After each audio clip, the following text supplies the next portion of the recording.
All right, Revelation Wellness Community. I have a new friend today. A new friend today. I'm going to read right from your bio, Chris, because it's too good not to. And it says this: Chris Janssen is a leading results coach in performance and mindset and a best-selling author. She has worked with hundreds of athletes, creative soldiers, entrepreneurs, and small businesses, intentionally helping them. This is I've highlighted, circled this, helping them close the gap between where they are and where they want to be. So your background is in coaching, but you have released a book, or it's coming out soon. You guys are hearing this, it's probably just about to come out, and it's called Grace Yourself: How to Show Up for the Sober Life You Want. Chris, welcome to the show. Thank you for having me. It's so good to be here.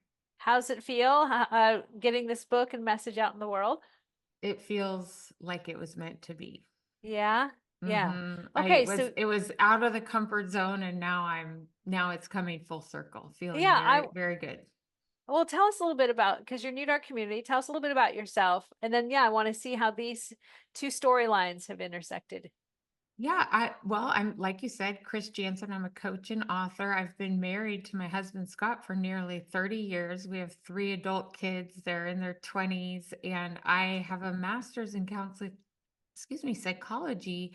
And when I got my master's, coaching wasn't a thing. It was like a coach, what's that, a basketball coach or a football Yeah. coach, right? Yeah. And so when I learned about coaching, I got very excited and went back to school and got a coaching certificate, which is what I do now. And I just love it because I like the counseling therapy world. What I'm doing now though is really working with people where they're at and moving forward. So Yes. about what works, not what hasn't worked in the past. And while there is a place for therapy and healing, definitely there's a place for that. I refer people to it often. Sure. It's just that what I'm really loving doing now is coaching. And then I wrote a book for my clients. It was published in 2022, Living All In: How to Show Up for the Life You Want.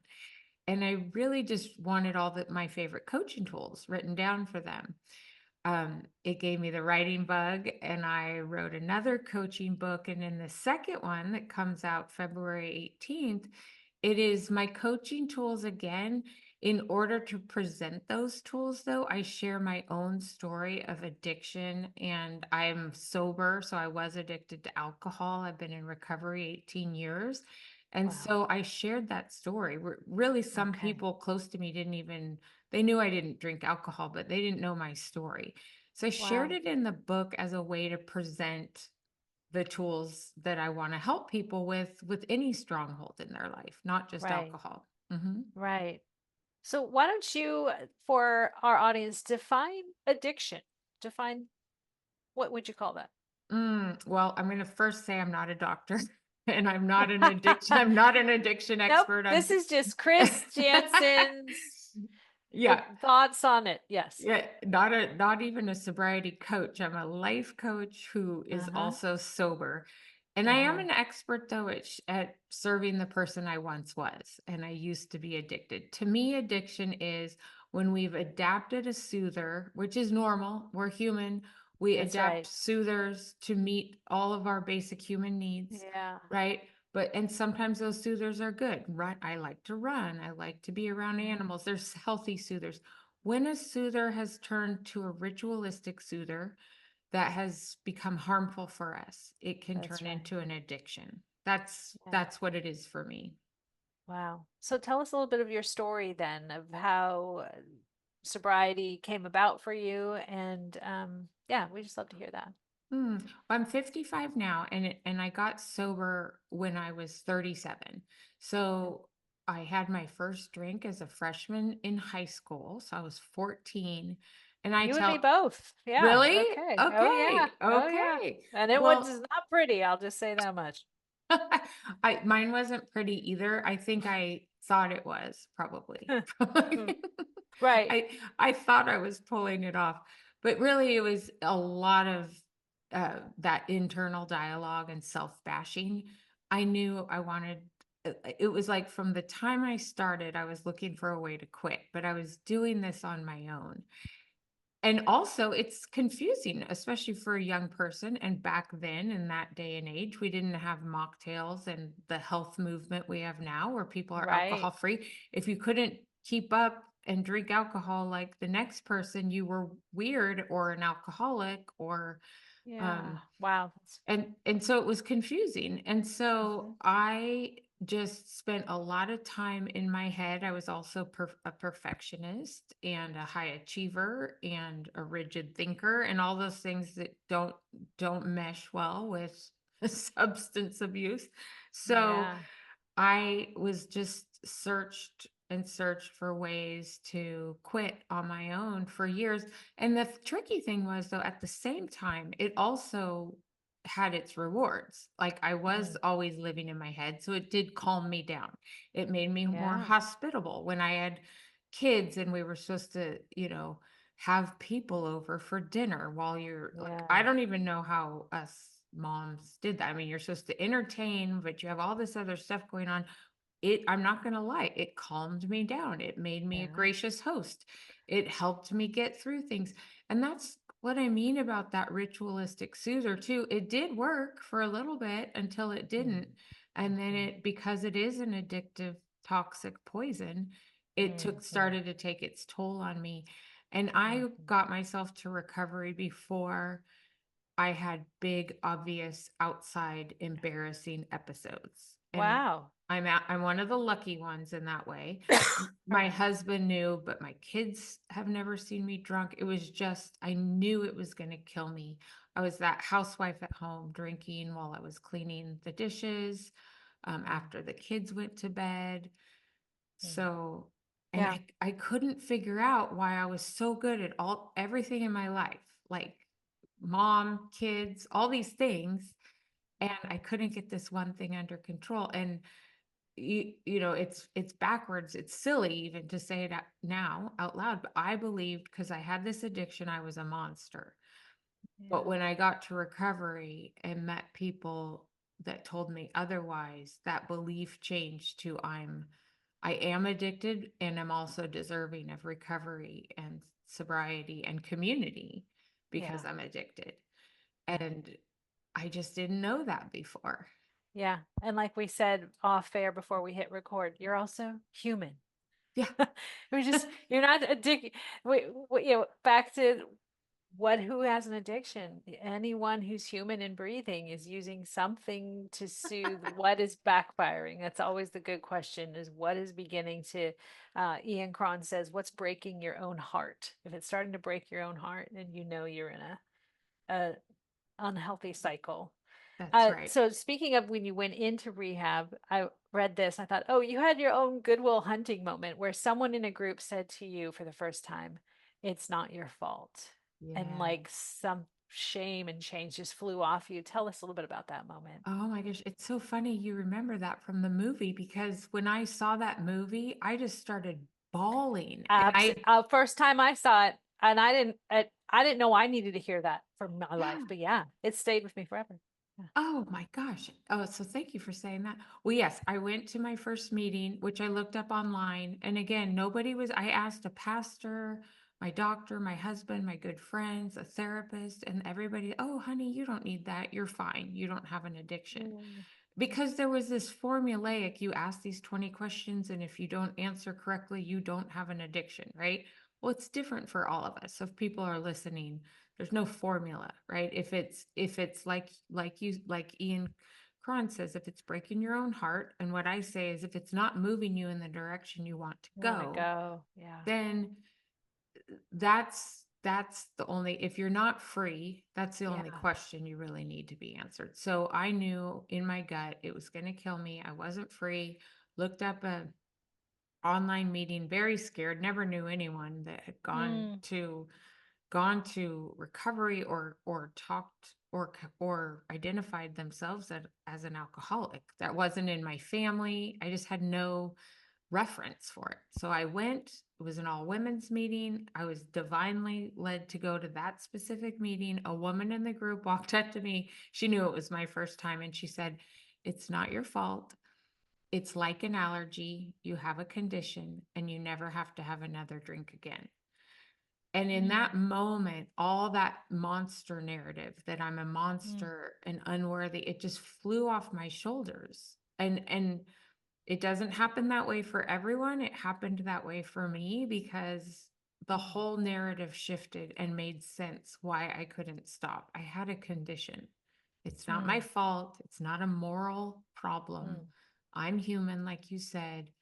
mm. And she said, just stick here with us and we'll show you the solution. We'll teach you how to do this. And from that day, I never had another drink for, and I say in the book, I did have another drink 14 years later. And so there's a story there, but I had continuous sobriety with um, people like me for Mhm. 14 years. And really, after a certain amount of time, that obsession over how do I stop? What's wrong with me? It just was lifted.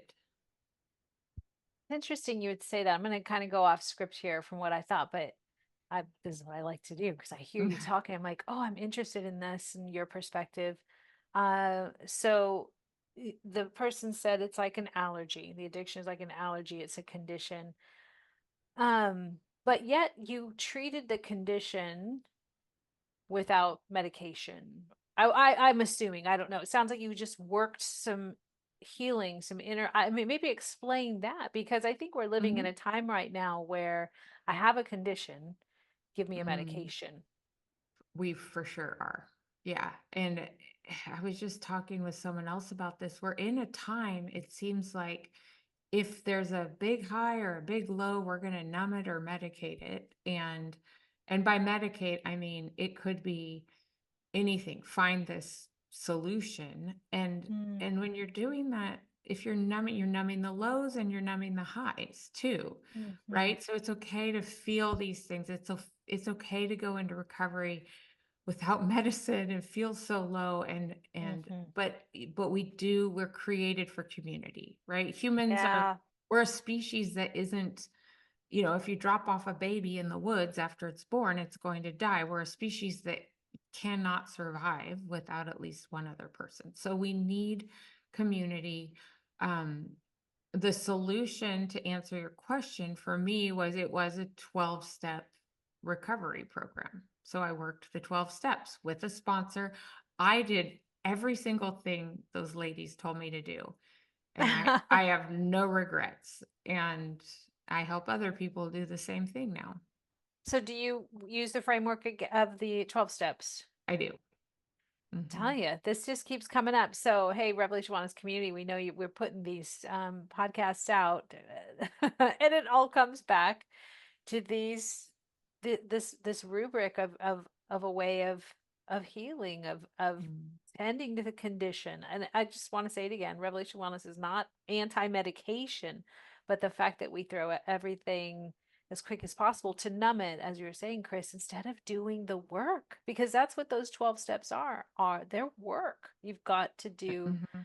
the deeper work. So do you want to talk a little bit about those steps and maybe what they are, if you can give the flyby or whatever feels Yeah, I'm contextual. not exactly.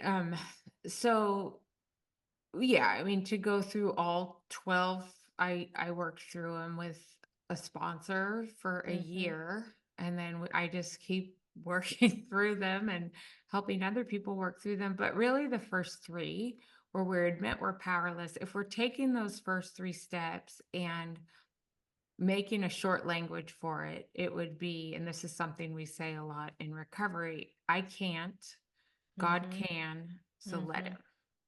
That's good. And so it's this idea that we are powerless over alcohol or someone's powerless over whatever they are addicted Mm-hmm. to, and that's okay. Mm-hmm. Like we don't have to be this, a lot of self-help is confusing right now because it's Mm-hmm. like self-care, take care of your um self, you can do it, right? Mm-hmm. Well, it is, I don't know how else to say it. It's tricky if you don't have a higher power or if you don't Well, it have goes back God. it goes back to the self-help, self-care. I mean, just that it's self. And then I can do it, I can fix it. Turns out if you could fix it or you could do it, you'd be fixed and done by now. Like Right. it'd be done. So the fact that it continues is Mm, this beautiful place of God's invitation to something mhm. greater where he becomes a higher power. Right, Maybe it's surrender. were you already you had a faith as you went in? So I did. what did that do with your relationship with God and how did it change? I was already Christian, so I didn't get a new God when I went in. How Mhm. it changed is I thought I was letting God Mhm. help me with this problem. I was praying for years every day, God Mhm. help me with this problem. In the group, I learned how to let him help me. Mhm. I wasn't letting him help me. I wasn't admitting my own powerlessness. And that's Uh-huh. okay. When you know better, you do better. So it Right. wasn't wrong. I was doing the best I knew how. And I want other people to hear that too. There's, we're all doing the best we can. And then we learn something better and do it that way.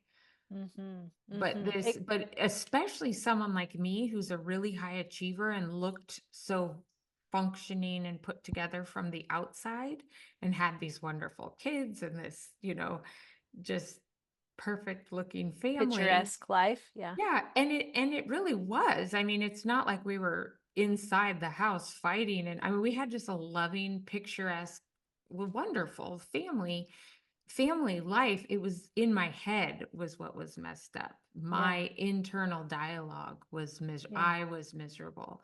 And um and that didn't leak out to the kids yet. It would have, but it didn't yet. But especially someone like me coming in thinking it's hard, I didn't get that powerlessness because I thought, oh, I could do this. So if someone like me or others like me can't get this one problem under control, there's something to be said about that, right? Mhm. Like Mhm. it's beyond our control. Addiction is a beast. Substances Mhm. are a beast. Things we're not meant to face them alone. We need God and we need other people. As a coach who helps people to move forward and specifically, in the context of maybe moving out of these addiction patterns in this framework of the 12 step, what would you say is the missing link between knowing what you need to do and actually doing it? Because as coaches, we're trying to take people from where they know they need to do, then to implement the doing. What would you say I to think that that gap? it's different for everybody, but I think the biggest thing, like the common denominator, is people need to get leverage on themselves. They really need to be honest about the cost of giving up the thing they want to move away from, Okay. and then weigh that against the cost of not giving it up. The cost of not giving it up, if they need to give it up, is going to be greater. But I have clients write it down. Actually, both my books have exercises where people can ask themselves these questions, write it down, really be thoughtful about it. So we need to get leverage on ourselves and we need to have an abundant mindset versus a scarcity mindset. And uh, like, Mm, and what I mean by that is not keep mhm. thinking we get what we focus on. So whatever I Yes. focus on, I'm going to get. If I'm focused on this thing, I have to get out of my life and how hard that's going to be. Yes, it's going to be hard. If I'm Mhm. focused on the life I want instead and I move toward that, that is going to make getting that easier. So we want to focus on, like, I'll have people change their language because I want their subconscious language and their internal dialogue to change Mhm. from, instead of I'm quitting drinking or I'm quitting eating sugar, whatever it is, to I'm gaining sobriety, I'm gaining freedom, I'm gaining, and they fill in the blank, whatever it is that they're gaining. And Mhm. that's what's in between the gap. That's good. That's good. Yeah, it is this. I get this picture of you're trying to maybe cross the Grand Canyon. It's possible. You know what you need to do, but okay, I need to do it, but how do I get there? That ability to think that it's possible. I can do it, not I can't do it. It's that shifting into positive mindset. But the thing that I love about When you have Christ in your life, it's not just toxic positivity. I can do it. You can't do it. You're going to need the help of some grace that is higher than you. So I love that. Exactly. You it's said something in your book, and it struck to me to have asked this question. If someone was struggling, they want to stop what they're doing right today. There's, I want to stop. What's the first question you would ask them? How will you know when you've stopped? Wow. How will you know? Play that through. Give them some. Right. So, well, give me a specific thing. Like if you're saying to me, Yeah. I want to stop blank. I want to stop. Okay. I want to stop. This is a hard one because I'm going to have a reason. But I'll say, I want to stop. I'm on my phone a lot. I want to stop.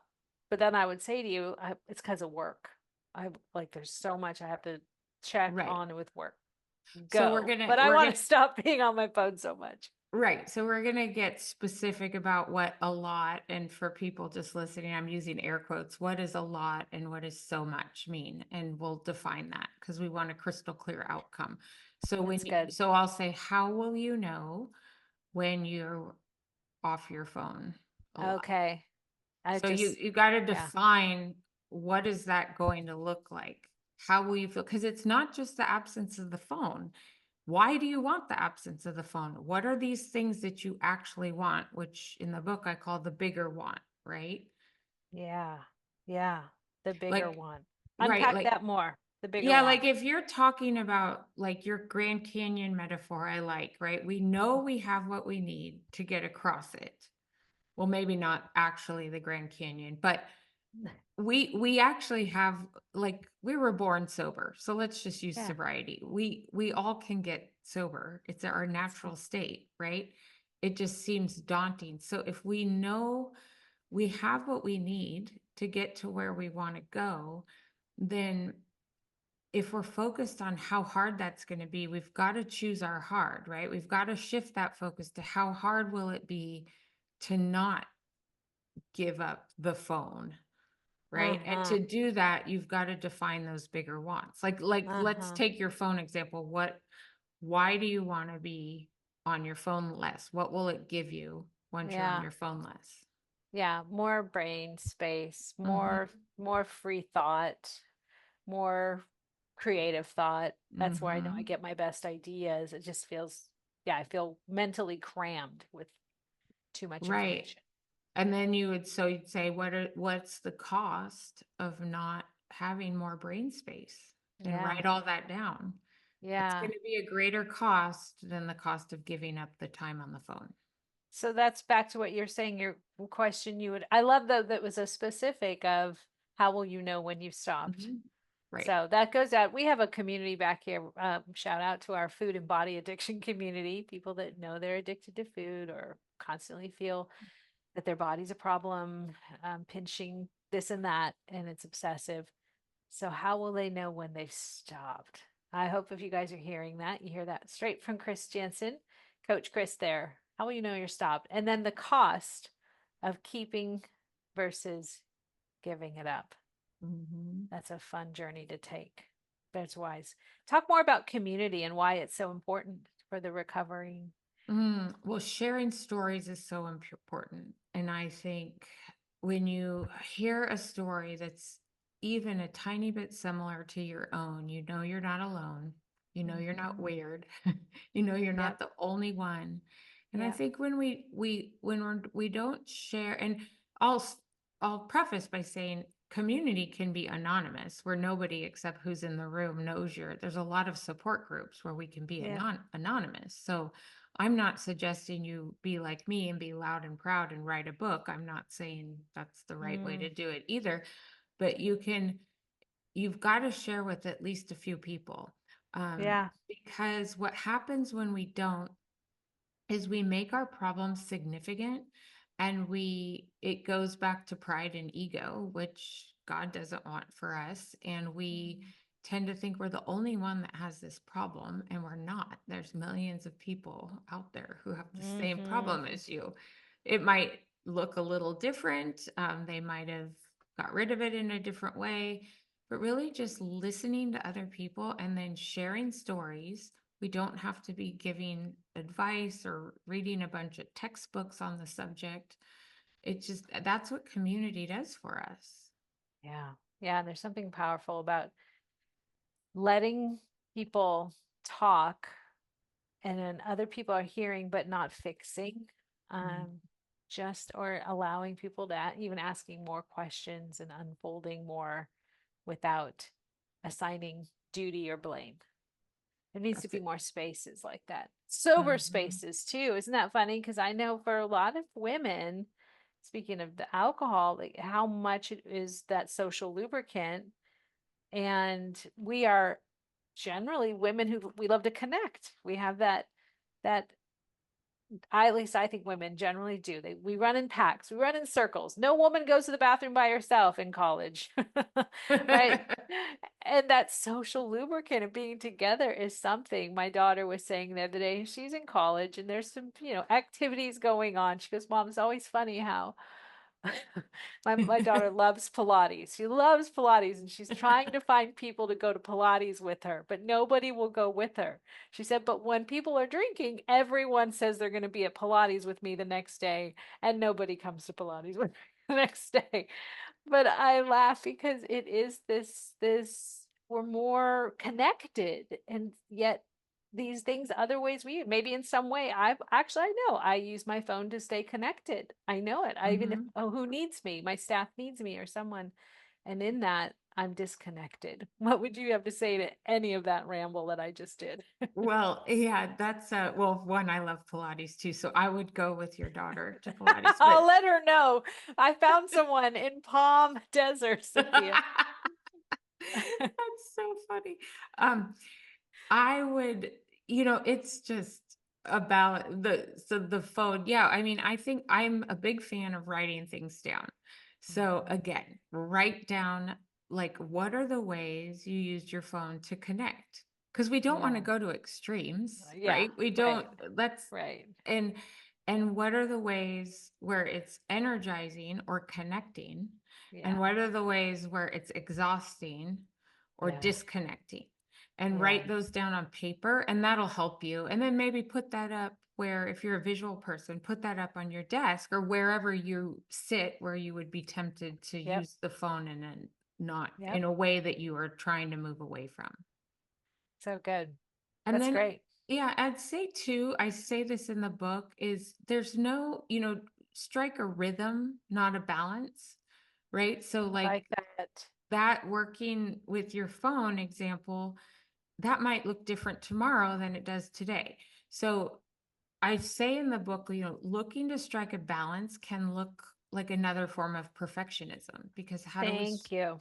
how do we strike a balance? It has to be perfect on both sides, which we I have can't. never liked that word. I never, especially when it comes to, food and working out and moderate, like this balance. Like it's not possible. I don't think Right. that feels like walking a tightrope, spinning plates and trying to not fall off. Right. And then it is a little tricky because people might say, well, how come you can't moderate alcohol then? Well, I do want to say that's Mm, totally different. Like yeah, I can't moderate alcohol. One sip of right, alcohol makes me crave a million sips. So I right, have to be abstinent there are some right. things in our life we have to be abstinent of, not everybody but me. Yeah, I so but like I can moderate sugar, but another right, person can't. So let's be right. sensitive to people that That's right. that are different from us. We can't have the same formula for all of us. Well, it goes back to what's breaking my heart. Mhm. What's breaking my heart? What breaks my heart might not break your heart, but I have to know what is keeping me from my own fullness, destiny, joy. And what would you say to people who are trying to say, oh, you mentioned this earlier. What was it? God can, you can't let him. What was that? Yes. The God can't I can't. can't, God God can, so can, let him. so let him. Earlier, you said that you learned how to let him. Would you elaborate more on that? Because I think that's where we have this community of people, they know what they need to do. Mm. And they also have a helper. They have someone to help them. But what does it look like to let God do that specifically for you? Well, I'm still learning. Yeah. Like, so Yeah. I learn more how that looks every day. But for me, it's listening. I listen on my morning runs to God Mm. and just being What do you mean open. by listening? I, in, I like my form of meditation. Okay. Like I'm not running with music. I'm just open to Quiet. I'll ask. Okay, God, please, I've given you a lot of stuff to think about. I've asked I've asked for a lot of things. I've laid out my agenda I as if love you that. didn't know it. And now I'm just going to go on a run and be I quiet and love that. listen to what you have to Amen. say. Say it, preach it. Yes. So that is one way of letting him. And then really, those things if you've done that and then you have a gut feeling or an intuition, that's your answer. So don't ignore it. Write it down and go Right. do it. And that's one way is of letting him, right? Wow. That's good. Mm-hmm. Yeah.